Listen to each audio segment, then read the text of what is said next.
자, 내접원에 관련된 얘기를 해보도록 하겠습니다. 내접원입니다. 내접원. 일단 예제 1번부터 먼저 보도록 하죠.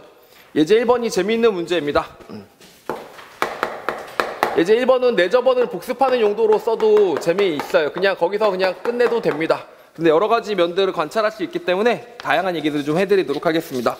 자, 첫 번째로 거기서 보면 뭐라고 되어 있냐면 L1하고 L2의 비를 구해보라. L1분의 L2를 구해봐라. 이렇게 되어 있죠. L1은 부채꼴 AB의 길이입니다. 부채꼴 AB의 길이는 얼마야? R세타인 걸 누구나 다 알고 있어요. 그래서 이거 R세타다라고 정리해 주시면 됩니다. 자, 그런데 여기서 재밌는 내접원의 반지름 같은 경우는 정확하게 원래 삼각형의 넓이를 구해서 삼각형의 넓이를 통해서 내접원의 반지름을 구해야 된다고 말씀을 드렸었잖아요. 자, 근데 그 중에 내접원 반지름은 그냥 우리가 알기를 얼마야? 그냥 뭐의 절반이라 그랬어? 당연히 이 R세타의 뭐라고? 절반이 되겠죠? 그러다 보니까 답이 뭐가 됩니까? 여기가 2분의 1 R세타가 되게 됩니다. 그냥 이렇게 되는 거예요. 일로 갈 겁니다. 굳이 번거롭게 계산하지 않더라도 내접원의 반지름이 2분의 1 R세타로 갈 거다를 금방 찾아낼 수가 있다고. 이래야 빨리 풀지. 자, 그럼 한 바퀴 빙 돌려서 얼마가 되는 거야? 2파이를 곱해주는 겁니다. 그렇죠? 2파이를 곱해주는 거니까 2파이를 곱하고 나면 이 지어지고 나서 뭐가 됐어? 파이 R세타가 됐다. 이렇게 된 거죠. 파이 R세타. 알겠죠? 그러니까 R세타 지우고 나니까 답은 뭐야? 1대 파이가 되더라. 그게 다 파이 이렇게 나온 거였습니다. 알겠죠? 그래서 이렇게 풀면 확실히 좀 더 빠르겠죠? 내접원의 반지름은 정확하게 구하는 대신에 물론 수선의 발을 내려서 그리든 아니면 삼각형의 넓이를 활용하든 여러 가지 방법이 있겠지만 이렇게 푸는 방법이 가장 빠르겠습니다. 결론은 내고 문제를 푸는 거니까요. 알겠죠? 이게 2006년도 문제네요. 옛날 얘기를 또 하나만 드리도록 하겠습니다. 늑다리 같이 이런 얘기를 하나 드리는데 제가 맨 처음에 2007년도에 수능 강의를 시작했어요. 2007년도에 이제 대학을 졸업하고 대학을 이제 본격적으로 졸업하고 서울에 올라와가지고 이제 강의를 시작하는 중이었었거든요. 근데 이제 딱 강의를 하는데 수능 강사들이 몇몇 있잖아요. 근데 막 누군 적중했다 그러고 막 그때도 저희 논술 강의 위주로 했었기 때문에 적중하는 선생님들이 좀 있었습니다. 근데 그때마다 나는 뭐라고 생각했냐면 저는 공부할 때 적중 위주로 공부를 하지 않고 그냥 실력을 쌓는 위주로 공부를 했었기 때문에 적중을 외치는 학원 선생들은 다 사기꾼이다. 어떻게 문제를 똑같이 적중을 하겠어? 말도 안 되는 소리지 라고 생각하면서 나는 그런 짓을 하지 말아야지 라고 하고 이제 첫 해 2007년도를 학생들을 가르치면서 보내는 거야. 근데 2007년도가 끝날 때쯤 되니까 학생들이 당연히 수능 직전이 되면 모의고사를 치고 싶어 하잖아. 그래서 모의고사를 치려고 문제를 만드는데 문제를 만들 때의 목적은 뭐야? 당연히 적중을 시키는 게 문제잖아. 그러다 보니까 적중을 해야만 되나? 이러면서 이제 기출문제들을 분석하면서 적중을보다는 그때 당시까지만 적중에 있을 수가 없는 일이다 라고 생각했기 때문에 그게 아니고 그냥 그동안의 기출과 비슷한 문제를 만들면 되겠지 라고 하고 기출문제와 비슷한 문제들을 만들었는데 적중이 정말 되더라. 적중이 정말 돼서 똑같은 문제가 띵 하고 나오더라. 그걸 보면서 그리고 그 과정이 별로 사실 대단하지도 않았거든. 상식적인 수준에서 추론을 해서 이렇게 나오면 어떨까 하고 했는데 정말 나오길래 이거 내가 생각보다 수능과 수리논술을 잘 가르칠 수도 있겠다. 정말 잘 가르치는 것 중에 최고봉이 적중 맞겠구나 생각해보세요. 그죠? 숙제로 놔준 문제가 시험에 나오면 너무 좋지 않겠니? 기분이? 그치? 숙제로 나왔어, 틀렸어, 오답노트 만들었어. 그래서 수능시험장 전날 보고 들어갔어. 그랬더니 시험지에 써있네 그대로? 자, 그러면 이러면서 풀 거 아니야. 그것만큼 확실하게 학생들을 도와주는 방법이 뭐가 있겠어. 그래서 내가 그때 이거 왠지 학원 강사가 내 천직일 듯 약간 이렇게 생각했는데 이게 10년 넘게 지속되고 있습니다. 아시겠죠? 자, 이렇게 됐는데 자, 어떻게 적중할 수 있었는지 하나 보여줄게요. 되게 재밌어요. 웃겨요.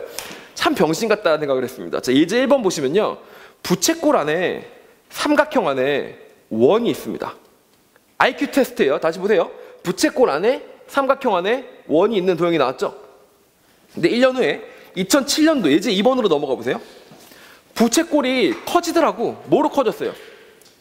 반원으로 커졌어요. 반원 안에 삼각형 안에 원이 있습니다. 맞죠? 그래서 제가 중간에 냈던 문제가 부채꼴도 아니고 반원도 아니고 중간에 뭐 있겠어? 4분원 안에 삼각형 안에 원을 넣어가지고 길이 비를 구하는 문제를 낸 적이 한 번 있었어요. 근데 그건 적중이 안 됐어요. 오케이? 자, 그랬는데 그럼 이제 그거 적중이 안 되고 실패했잖아. 그래서 그 다음에 적중을 어떻게 시켰냐? 그럼 뭐 남았니 이제? 부채꼴, 4분원, 반원, 그럼 또 더 큰 거 뭐 있어? 더 큰 거. 원. 그래서 원 안에 삼각형 안에 다시 원을 넣고 극한값 구하는 문제를 냈더니 나왔어. 그게 공구수능 30번으로. 무슨 말인지 알겠어요? 그래서 그때 리얼 적중이 된 거야. 그래서 학생들이 쌤 이거 똑같은 거 30번으로 나왔어요. 감사합니다. 불수능이었는데 한 문제 더 맞았어요. 이러는데 와, 이렇게 무식하게 하는 게 적중이 되는구나. 아 진짜 참 별거 아니구나 수학이라는 게, 수능 수학이라는 게, 이런 생각이 들었었거든. 그래서 여러분들도 그 흐름들을 잘 아시면, 그리고 그 흐름에 맞는 예상 문제를 풀어보시면 확실히 도움이 될 거라는 거 제가 미리 말씀드릴 수가 있을 겁니다. 알겠죠? 자, 그런 점 하나 참고를 해보도록 하시고요. 내저번 문제 하나 더 풀어봅니다. 예제 2번입니다. 예제 2번도 내저번으로 비슷한데, 예제 2번 하기 전 한마디 더 해야 되는데 까먹었다. 이거 맞아 하고 예제 2번으로 넘어가자. 이것도 마찬가지로 퀘션 대 앤서 문제가 있습니다. 답이 얼마라고요, 여러분? 답이 얼마나 나왔어요, 지금? 파이가 나왔습니다, 파이. 그냥 밑도 끝도 없이 그냥 딱 다 파이 끝이에요. 여러분, 파이가 우리나라 말로 세 글자 뭐예요? 원주율이라고 부릅니다. 원주율은 뭐분의 뭐를 원주율이라고 하지?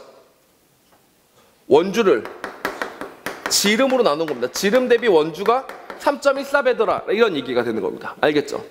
그래서 이걸 원주율이라고 하는데 답이 딱 파이였다면 그래서 뭔가 의미가 있지 않을까? 하필이면 딱 파이가 나왔다면 왜 하필 파이가 나온 걸까? 또 생각해보자.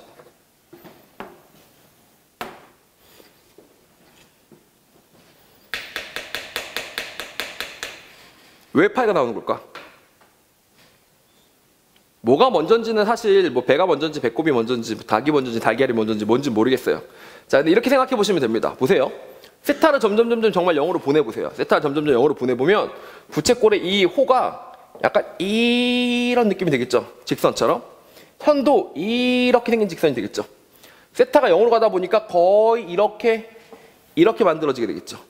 그래서 원주는 뭐가 돼요? 원주는 여전히 원주라고 이렇게 잘 만들어져 있는데 이 호의 길이가 마치 현의 길이처럼 이 원에 뭐가 되기 시작하겠지? 점점 지름을 향해 가기 시작하겠지. 그러니까 결국 이 문제는 뭐냐면 지름분의 원주는 몇 대 몇이 됩니까? 를 얘기해 주는 거예요. 그럼 지름분의 원주라는 건 당연히 원주율로 갈 수밖에 없겠죠. 그렇게 정해진 상수가 원주율이니까. 무슨 말인지 알겠죠? 자, 그렇기 때문에 얘가 답이 파이로 갔구나라고 생각하시면 되고, 그 안에 삼각함수 극한이 분명히 들어가 있구나, 원주율이라는 개념에. 그쵸? 그런 점들을 명심하실 수가 있겠습니다. 그래서 이런 식으로 지문에 대해서 한번 곰곰이 고민을 해보시면 하나 알 수 있을 것이다, 이런 얘기고요. 파이 이야기가 나왔기 때문에 파이 이야기도 좀 더 해보도록 하겠습니다. 여러분 소수 알죠? 소수. 프라임 넘버. 2, 3, 5, 7 이렇게 가는 프라임 넘버. 소수. 규칙성이 있어요, 없어요? 소수 규칙성 있어, 없어? 있을 거라고 예측됩니다. 있을 거라고 예측되는데 그 규칙성이 뭔지를 몰라요. 오케이? 뭔지 정확하게 밝혀지지 않았어요. 그래서 소수의 규칙성을 찾는 방법을 뭐라고 하지? 들어봤지? 뭐? 누구 가설? 리만 가설. 들어봤죠? 리만 가설. 리만 가설이 지금 수학의 7대 난제 중에서도 넘버1급 난이도로 인정받죠. 왜냐하면 그 리만 가설을 증명하고자 노력했던 역대급의 수학 천재들이 하나같이 실패했고, 실패한 끝에 그냥 실패하고 끝난 게 아니라 정신병을 앓았어요. 존 내시 같은 경우는 정신분열증, 조현병 환자가 돼버렸고, 리만 가설을 너무 연구하다가, 오케이? 그 전에 있는 하디라든지 뭐 가우스 모두 다 증명 못하고 다 죽었고, 오케이? 자, 그리고 심지어 작년에, 혹시 들어봤니? 작년에? 마이클 아티아라는 필드 메달을 땄던, 수학계 노벨상보다도 더 따기 힘들다는 그 필드 메달을 땄던 아티아라는 되게 유명한 수학자가 나 리만 가설 증명함. 난리가 났죠. 리만 가설이 드디어 증명되었다. 마이클 아티아가 필드 메달 리스트가 아니라 역대급 수학자로 딱 올라가는 그런 순간이어서 난리가 나서 마이클 아티아의 그 증명을 보려고 다 생중계가 나오고 난리가 났는데 그분이 그 당시 나이가 90 몇 세였었어요. 죄송하지만 스마트하지가 못했던 거야. 그 최고의 지적 상태가 아니었던 거야. 그래서 증명을 한다고 하는데 뭐 중요한 거 다 얼렁뚱땅 다 넘어가고 다 얼렁뚱땅 이게 맥락만 있지 무슨 뭐 정확한 팩트가 없는데 이게 무슨 증명이야, 이렇게 된 거죠. 난 증명 끝 이러고 이제 내려온 거야, 강단에서. 그러니까 사람들이 헐, 이게 증명임? 이것 때문에 전 세계 사람 다 모음? 이렇게 된 거지. 근데 그 사람이 그 전에 네임밸류가 있었으니까 봐봐, 야 예를 들면 내가 뉴스에서 전화해가지고 저 지니어스 나온 남이종이라고 하는데요, 저 리만 가설 증명함 이러면 이제 아무도 관심을 안 가져줘요. 알겠죠? 근데 마이클 아티아는 그랬단 말이에요. 그럴 정도로 유명하신 분이었는데 막판에 돌아가시기 전에 개망신을 당했지. 그래서 내가 그때 속으로 걔 쪽팔리겠다. 전 세계에다가 증명을 한다고 치고 큰 소리를 떵떵 쳤는데 증명도 아닌 증명을 해서 사람들이 뭐 발예를 들고 이런 게 아니라 이건 자체 증명 자체가 안 된다 이렇게 해갖고 이제 말도 안 되는 소리 이렇게 딱 무시하니 얼마나 쪽팔릴까 이렇게 했는데 어떻게 된 줄 알아? 올해 돌아가셨어요.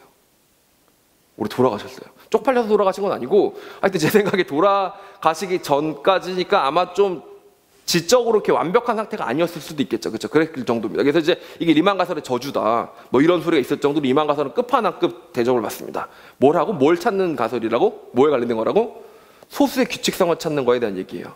소수는 솔직히 제일 어렸을 때부터 배우죠. 약수 배수 배우면서 배우잖아. 그치? 근데 그 소수가 규칙성이 있는지 없는지는 아직까지 전 인류가 알지 못하는 건데 규칙성이 여태까지 발견이 안 됐으면 없어야 되는 거 아닌가? 인데 있을 것 같아요. 여러분한테 리만가설을 설명하기는 되게 어려운 얘기가 되기 때문에 미루고 요것만 하나 알려드리면 되게 신기하다고 생각하실 수 있을 겁니다. 요것만 참고로 하나 알아는 보세요. 첫 번째 소수가 뭐지? 2죠. 2의 제곱 빼기 1분의 2의 제곱을 때려요. 그럼 대충 얼마가 되니? 3분의 4가 되겠죠. 곱하기 3의 제곱분의 1분의 3의 제곱을 때려요. 그럼 이거 얼마가 되죠? 8분의 9가 되죠. 약간 더 커지겠죠. 3분의 4보다 약간 커지겠죠. 다시 계속합니다. 4가 아니라 5의 제곱 빼기 1분의 뭘 곱해요? 5의 제곱을 곱해요. 이렇게. 그 다음에 뭐가 나오냐면 소수가 나와요. 소수가. 항상 2, 3, 5, 7 소수만 나온다고 이렇게요. 알겠죠? 이런 식으로 언제까지? 무한히 곱해 나가는 거야? 그럼 나중에 곱해진 애는 얼마쯤 될까 얘가? 1에 가깝겠지? 충분히 큰 수 빼기 1, 큰 수니까. 그치? 그러니까 1에 가깝겠지? 그래서 이렇게 곱해 나가면 희한하게 얘가 헐, 수렴한대. 오케이?